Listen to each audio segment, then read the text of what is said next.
Əli ey humayı rəhmət, nə dəlilisən Xudaya, ki Xudadan özgə sayən, nə ki var edər himayə.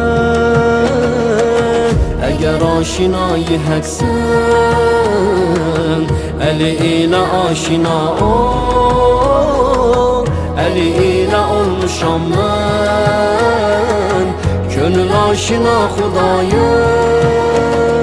Mevla Fatih-i Xeybər, Mevla Saqi-i Kavsər, Mevla bizlərə rəhbər, Mevla Zanı Peyğəmbər.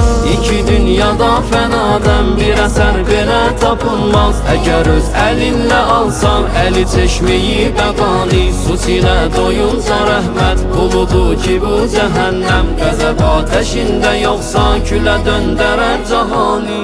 Əli Mevla, Mevla, Əli Mevla, Mevla, Əli canım, Əli canım, Əli canım, Əli Mevla, Mevla, Əli Mevla, Mevla, Əli canım, Əli canım, Əli canım.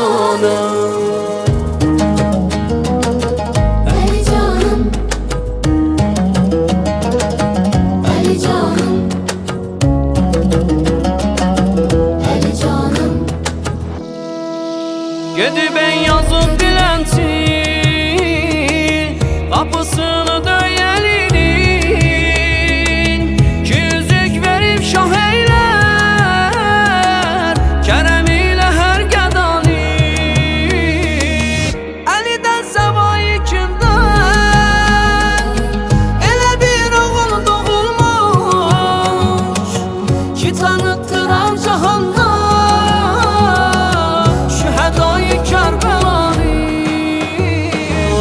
deyə bilmərəm Xudadır, bəşər ad verim xətadır. Çağırım nə adla bilməm şəhi mülki lafətani, qan axır iki gözümdən tələs ey nəsimi rəhmət. Onun astanındanam gəl, mənə xaki tut yani.